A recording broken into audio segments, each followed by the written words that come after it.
Welcome to Crave the Rave, a naughty podcast for old school ravers who need a fix of the rave. I'm Lady Bzar. And I'm Jess the Mess.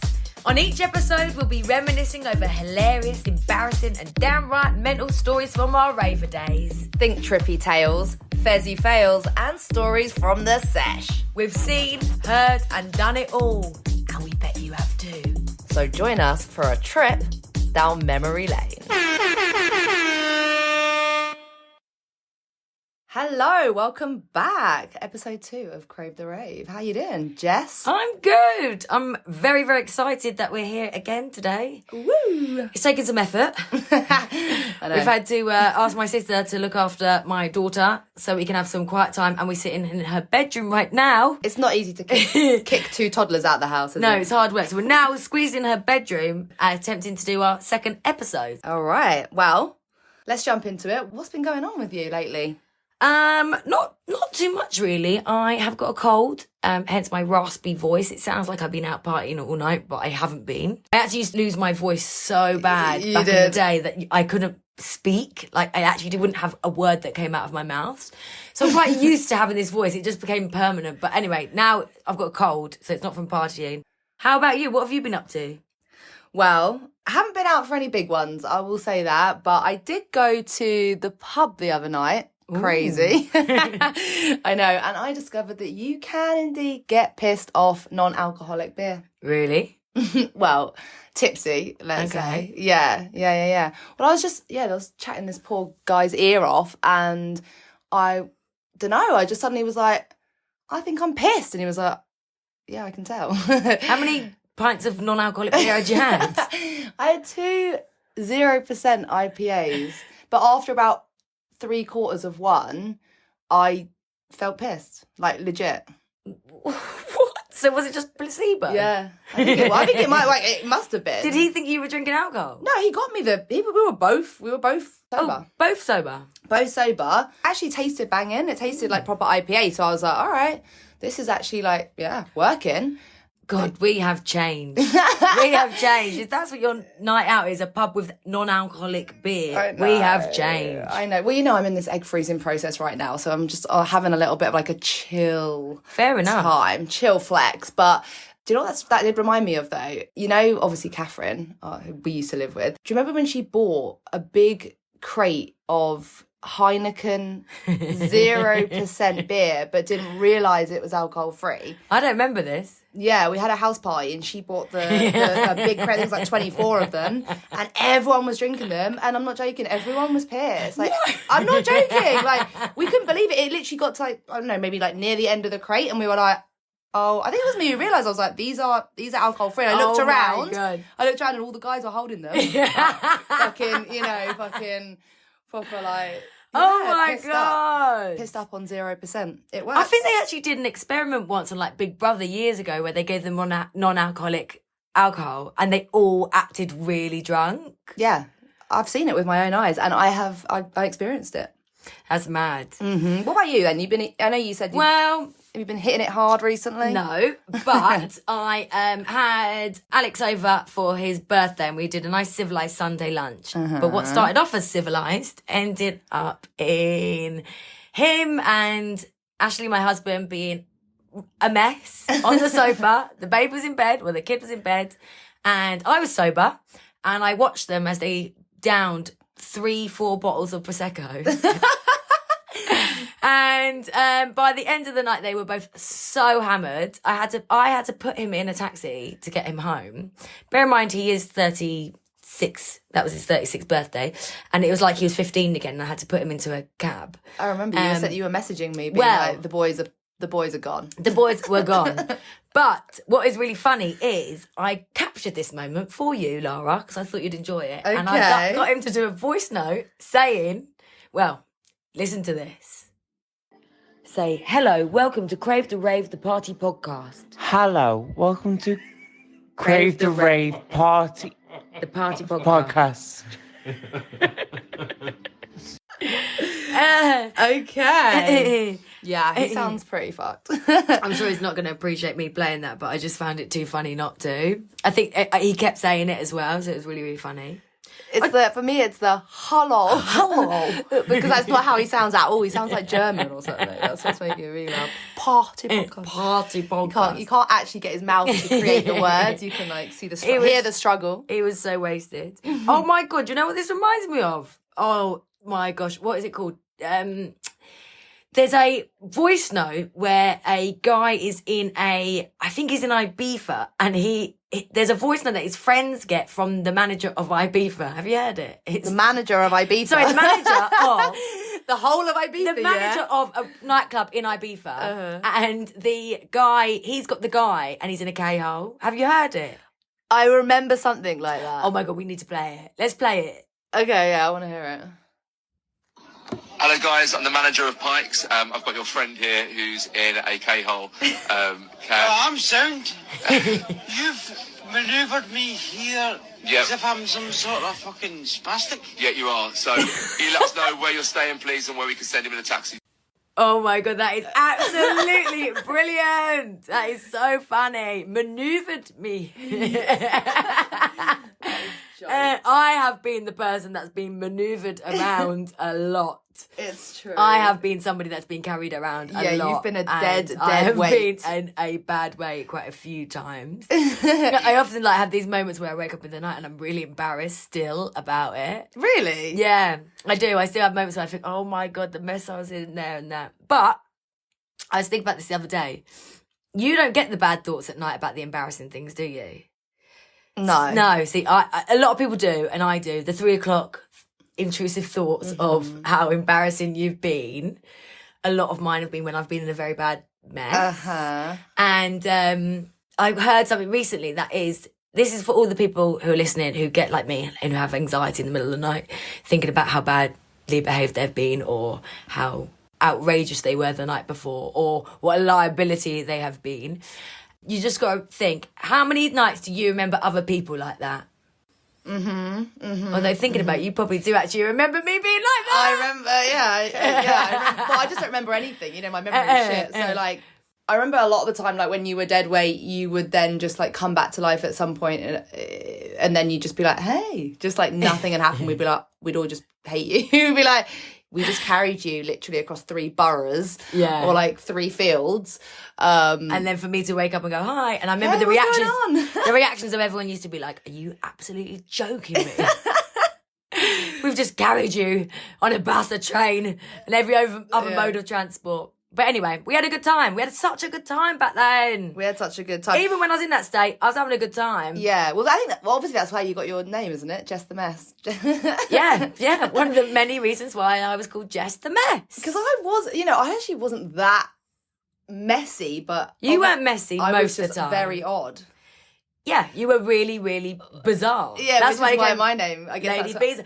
I remember once we went to an after party. In fact, we went to a park after a night out and you got up and started dancing and there was no music playing. And everyone was like, what is this girl doing? And you were literally dancing as though there was... Raving as though there was music being played and there was no music. Is that when I had like the weird... You had collected everybody's bits of fancy dress and you had all sorts on and then you had got up and you were just dancing in the park with no music, as though you were listening to music. But I could hear music. That was the thing. I could hear music. No, but you used to get that as well, right? When you're like on the tube or... in the toilets. Yeah, and you're like... No, but in the toilets maybe you could hear the music. No, I used to think I could and I couldn't. Oh, okay. Well, I'm talking about like you've left the rave, you're on the tube and it's like boom, boom, boom, boom, boom, boom. And you're like, I can hear like intense drum and bass. I've been on tuk-tuks where it's been like, it's like... No, that is the thing. I'm in the rave. I'm not crazy. Right? I could sometimes the next day even. It's imprinted in my mind so much. Yeah. But there was no music playing. You had everyone's odd bits and pieces that you'd found and you were getting up and you were raving, you were having it. And we were all sitting around thinking, this girl is really weird. Yeah. And that's where your name Lady Bzar came from. Actually, Laura, I do actually remember a night when you were off your nut wasted. It didn't happen very often, but I do actually remember this one time where you were so gone. It actually surprised me because you're normally the composed one. You are always with it. But this one time, I remember I've been at the box with my work colleagues and something really weird happened. Not just the weirdness of the box. There was just a weird situation with work people. And I was desperate to tell you. And so I arrived late. I arrived late you were in. It was Fire. In Vauxhall. And I arrived late.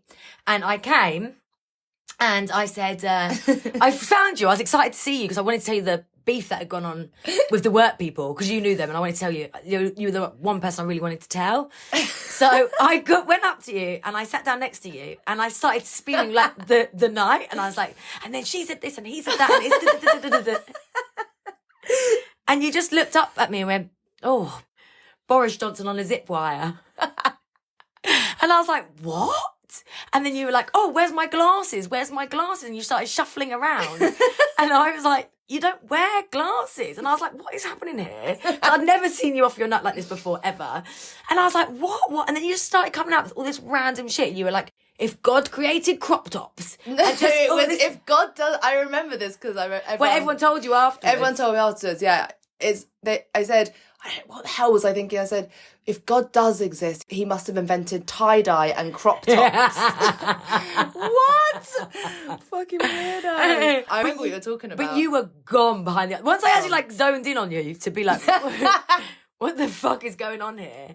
And I looked at your face. You were like gone behind the eyes. Yeah. And I was like, and then I turned around to everyone else and they were like, you were sitting on the sofa on your own for a reason. And it's because everyone else had had a go and sit with you and then had realised that you had fucking lost the plot and had left you because they couldn't deal with it. So then I randomly walked over not knowing what happened. Then I turned around to everyone and everyone's like, yeah, she's been like this for a good few hours now. And everyone had other things that you were randomly coming out with. And what's really funny is that day, Boris Johnson was in the news for being on a zip wire. Yeah. And I had seen that, so I realised, what on earth is going on? Why is her brain bringing up that Boris Johnson was on a zip wire?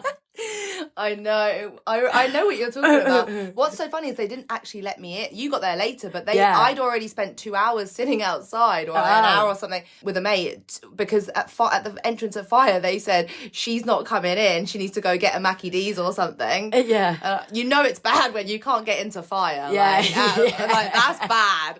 The state of like most people showing up to Fire in the middle of the night is like. I once didn't get into Prince of Wales in Brixton because I was so wasted. And they were like, do you know Morley's, the chicken shop? I was like, yeah. They're like, you need to go down there and get something to eat. And I just thought it was really funny that it was so specific. Like, do you know Morley's? You obviously look like the kind of girl that goes to Morley's, yeah. Afterwards, I was like, did they tell me to go to Morley's? I don't go anywhere else. Yeah. Probably the only place that would let you in, mate. Oh, yeah, actually, it literally would be the only place. No, I don't know. McDonald's in Brixton's pretty rough at that time. That's true. I don't know if you're going to love me for bringing this one up. We can edit out if you don't want to include it. But, you know what? Do you know what I'm going to say? Probably. You remember when... I know. Is it the worst story of the worst stories of the worst stories of the world? I think you've had some quite bad ones, but this would definitely be up there on the tube. The tube, yes, of course. I know the story is horrendous. So Wait, well, look. I'm going to tell it. The thing is, it is so bad and it is so revolting, but I think it does need to come out. Well, it did need to come out. That's the joke of it. Were you deliberately making a pun with that? No. Oh. Well, that's quite good. It had to come out. No. But anyway, basically, we bounced from party to party, hadn't we? We used to spread ourselves very thinly by going to as many parties as we possibly could on one night. A bank holiday weekend would probably be about 10 events in one night. Yeah, in one weekend. Yeah, because you'd have the pre-drinks, then you'd have the club, then there'd be the after-party club. Then we'd do multiple clubs in one go, actually. Yeah, that's what I'm saying. It'd be like kind of like the pre-club, then there's like the main club, then there'd be the after club, and then you'd probably end up at like a warehouse party or something like that afterwards. Another friend, and then a friend's house, and another friend, and then the next day you go to another club. It was full on. Yeah. So anyway, we were, I don't know how many clubs and parties in at this point, but this was the end of a long one. Yeah. And we're on the tube, and I remember we were sat next to each other, and you just looking at me, and just, you became a ghost. Like, you just turned like green, grey, then just pure white, and you just looked at me, and suddenly you started to get really hot, and you were like, it was winter, I remember, so you had all these coats and layers, and you started peeling them off, and I was like trying to get them off you, and I was like, whoa, you're coming over in sweats. I was like, what is going on here? And then you just looked at me. No, I laid my head on your stomach. You were like, lie on me. Yeah. Well, yeah. So you were looking at me, then you put your head down, and I was kind of like stroking your head, wasn't I? Yeah. And I was like, oh, let's just set the scene. It was like 8 p.m. on a Saturday. Yeah. Or a Sunday. I think.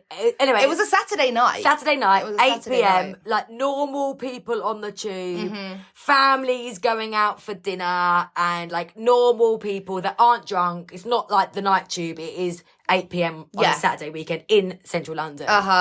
And then suddenly you just lift your head up from my lap, and you just went, whoop, your whole body just like convulged. And then the second time you did, you put your hand on your mouth, but there was nothing that could have stopped that power, that force coming from your stomach, and you absolutely projectile sprayed through your fingers. Yeah. It Pure burst out of me, Yeah. and I threw up all over everyone on the tube. It was like someone had punched me in the stomach, and then bursting out of me was red. Yeah. Because I'd been drinking vodka Cranberry, yeah. sick all over everyone. It was a whole family. It was a whole family remember. that were going out for dinner, and I didn't look up. All I could see was their legs, like their feet, shoot backwards, but they couldn't move back too far because they were in the Couldn't seats. go anywhere. They couldn't get by. I saw their feet go. It went on their faces. It went on their bodies. You couldn't look. You had your head down. I didn't look. And then we pulled. Thank God, the timing was actually as good as it could have been, because we pulled into a tube station. Yeah. And Oh I my just God. I just muttered like, I'm sorry, and I just like kind of picked all of your coats and layers up and just grabbed you. And we got off that And we got off the train. tube, and you sat, and you were still being sick on the platform. And then I just remember holding you and holding your hair, and I was just in a state of utter shock. I just couldn't. Because you'd never really seen me like that. I'm not a sick person. No. I just couldn't believe what I had seen and the reaction from these people, because it was like there was certain thickness to it. No. Sorry. I know I don't want to make everyone want to. So puke. that is exactly, Lara, the type of story that keeps me awake at night at 3 a.m. But And I think about how horrendous I was. But do you remember? So then we were sat there, and I remember like stroking you and just being like, and it was like a good couple minutes of silence, and then I think at one point I said, "Can we talk about it yet?" Or like, "Can we laugh about it yet?" And you just looked up, and your face had started to get a little bit of colour. You just looked at me with a little smile. You just went, 1 minute," and you like were coming back to life. And then we went back to your mum's house, your parents' house, didn't we? Back to my mum. We went back to your parents' house because Yeah. we didn't have our own places No, at this time. no. And I basically lived at yours. I was like a spare And we part came in the around front there. door, and my mum and dad looked at me, and they just went, "Oh, get to bed." They weren't happy, were And they? we had makeup down our faces, and we looked like trash. And they were Yeah. like, Get to bed now. And we were I like, remember. yes. Yeah, I think you might be right. Yeah. I think it's time to go to bed. And then I woke up in the morning. Oh, yeah. This was my personal highlight of this. I remember waking up, and like obviously probably about 15 hours later, I wake up to the sweet smell of juice or sweet aroma, and I realise that I have woken up on your matted sick hair, your cranberry locks. It was fucking disgusting. I was like, get me out of here. What do you think those people on the tube said to each other after? I think I'd go home if I was them. You didn't see No, the I didn't. impact. Like, really, you just saw their feet. I saw the actual impact. So yeah. Oh, No, my they God. couldn't have it was home time for them. Oh, well, if they happen to be listening to this podcast, all I want to do is say, I am very, very sorry.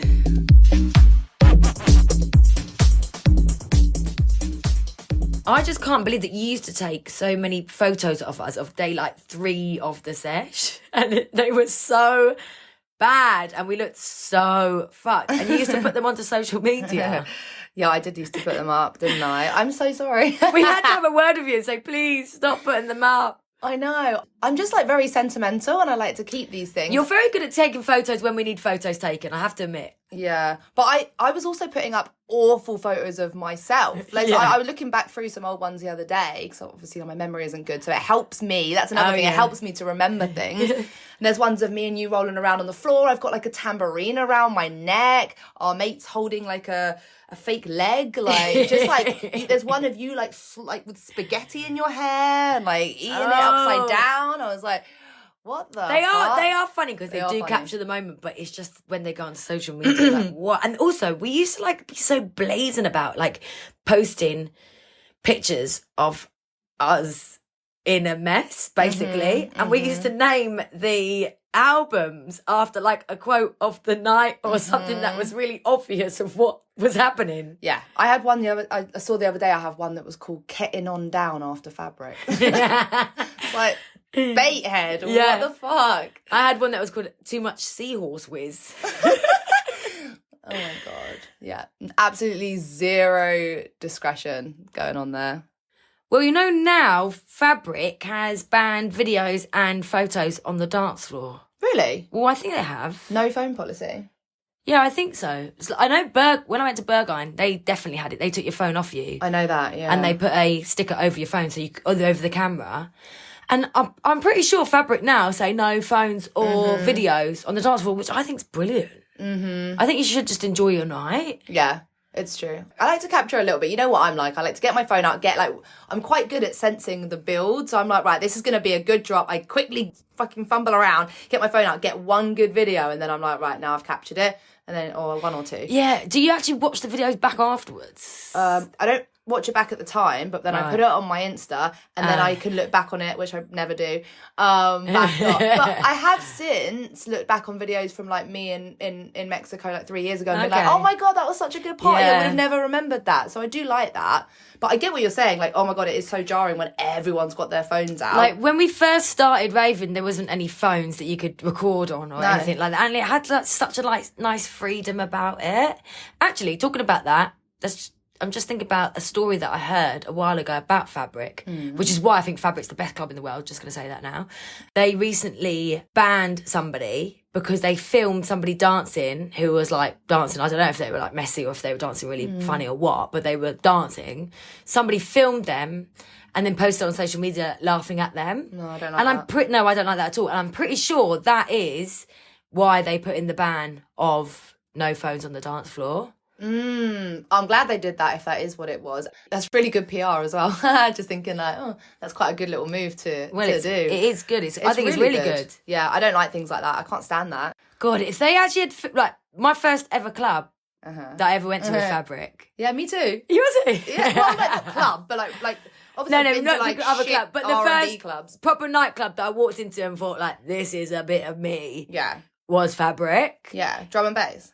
Drum and bass. Yeah. What's mad about it was before I went there, I didn't really know what my music was. I was trying to find what sort of music scene I was into. I thought it was like ska music because, like, I guess there's like a connection there with it. I couldn't quite find what I was into. And it was before the days when you could sort of like have any music accessible to you, really. Although I think there was like LimeWire, but you know. Napster. You couldn't, you didn't have Spotify and stuff. And I knew that I liked music, but I couldn't really find my jam. And then I remember walking into Fabric and hearing drum and bass loud for the first time, and it just absolutely blew my mind. And then from there on, I was addicted. I literally went every single weekend for years and years and years. And I know there's so many people out there that did the same. Do you remember I used to, obviously then I met you shortly after that, and then we went all the time. But do you remember I always used to pull down the lineups? Every single time we went, I would put a copy of the lineup, the little blue tacked lineup for True Players or whatever on the wall. I have them all in storage ones, and I think you do. Somewhere, and I think there's about 50 of them. Oh I've been, my God. I've been so many times. Wow. And there's like a stack of them. That's amazing. Hoarder / sentimental. Do you know what's really funny? Before I went, I didn't know what to wear because I hadn't, obviously I've been to like the local, I've been clubbing before. I used to go like Leicester Square. Yeah. Or like I went to like places that just weren't my bag. And I remember asking somebody that we knew, a boy a couple of years older than us, what to wear because I had no idea what to wear to Fabric. And he told me, you just wear jeans and trainers. And thank God he told me that because that's what I wore. Oh my God. You know what I went in? No. Heels. What? I know. You know what? Right, I went with this guy that was like a little bit older. He was a drum and bass DJ. He introduced me to drum and bass. Right. I didn't know what it was. I remember him playing me like the Pendulum album and things like that. And I was like, okay. And then he told me categorically, do not wear heels. But I think I was 16 around that. My mind could not get my head around. Like, that was when I wore heels, even when I was like out getting messy or whatever. Yeah. I wore heels to that club and What was wearing heels in Fabric like? It's awful. Regretted Regretted it. Stamping on your feet. Yeah, I know. You do still occasionally see people though in the rave remember festivals in heels. I'm like, in what? Fabric. I remember once there was a girl who was all dressed up. She looked amazing, but she was like in a shimmery, sequiny dress with high heels. But actually, ratings to her because she went on a night out and wasn't feeling it wherever she was and thought, fuck, I want to get to Fabric. And she was like, all right, I'm not dressed for it, but I just want to go so badly. Yeah. So she ended up there in like literally a slinky ball gown. Yeah. Talking about Fabric has just reminded me of probably one of the most embarrassing stories. And thank God it wasn't about me. But when I said to you earlier about how people don't remember your embarrassing stories, I remember someone else's embarrassing story and I don't even think she would remember it. Was I there? Yeah, you were there. It was you and me. So we went to Fabric years ago and we went to a grime night and it was big Narstie. Yeah, do you remember it now? Yes. And we were in room 2 and it was heaving and there was Big Narstie on stage and then it was all of his boys on stage and the room was like this electric energy that like a grime night has. It was amazing. And there were these girls who were so wasted that had got up on the stage and they were like dancing with the guys on the stage and they were off their nuts. They were gone. Anyway, most of them were just dancing on the stage, like really, really badly. Like, I will tell you now, they were white blonde girls. Like, it made me really embarrassed to be a white blonde girl.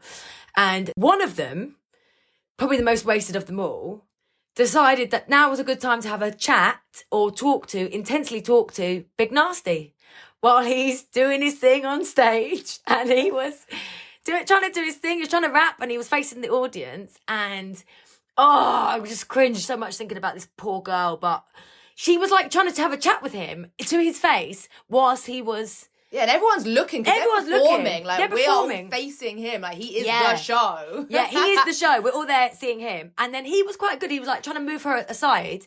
How his brain was connecting, like doing his rapping as well as this girl in his face. And he was like trying to move her aside. And she just wasn't giving up. To be honest, somebody should have fucking gone on stage and taken her off. But anyway, he was moving her aside and she was gone.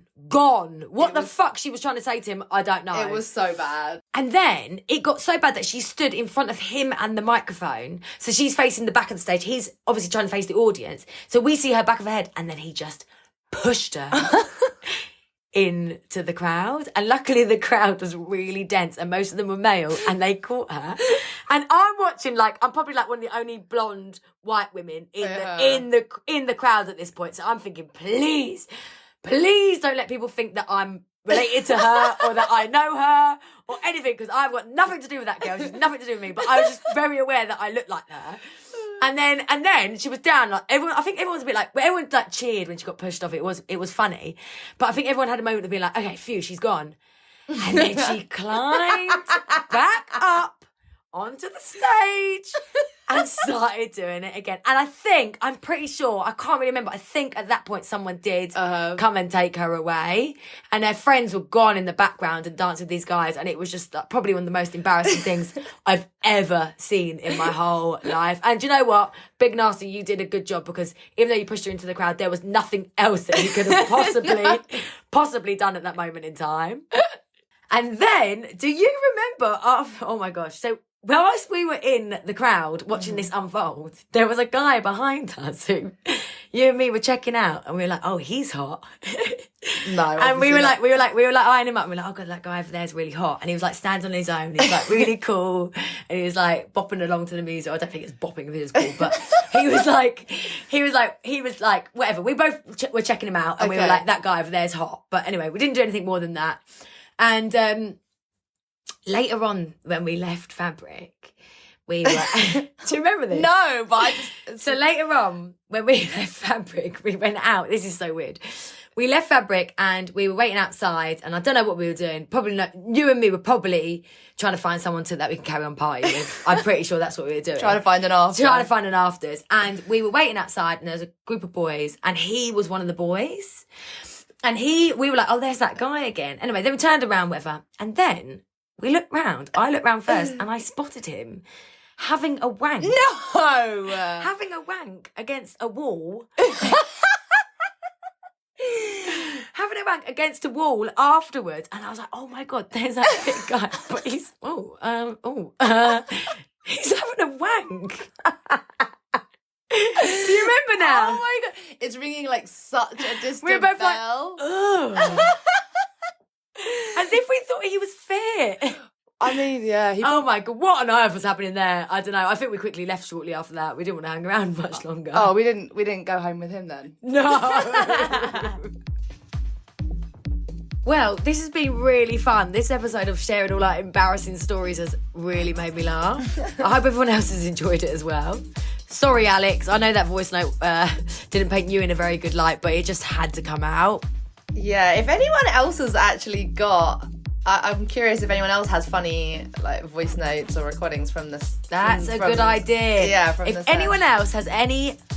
if you are with a messy friend and you can get a voice note and you can send it to us, we will play it on Crave the Rave. Yeah, send us a DM. Our Instagram is @Crave the Rave Podcast, or you can send us an email. It's cravetheravepodcast@gmail.com if you want to keep it old school. And please do, as always, subscribe, like, share, and rate the podcast wherever you listen to it, as that helps us reach more people. We'll see you next time. Bye!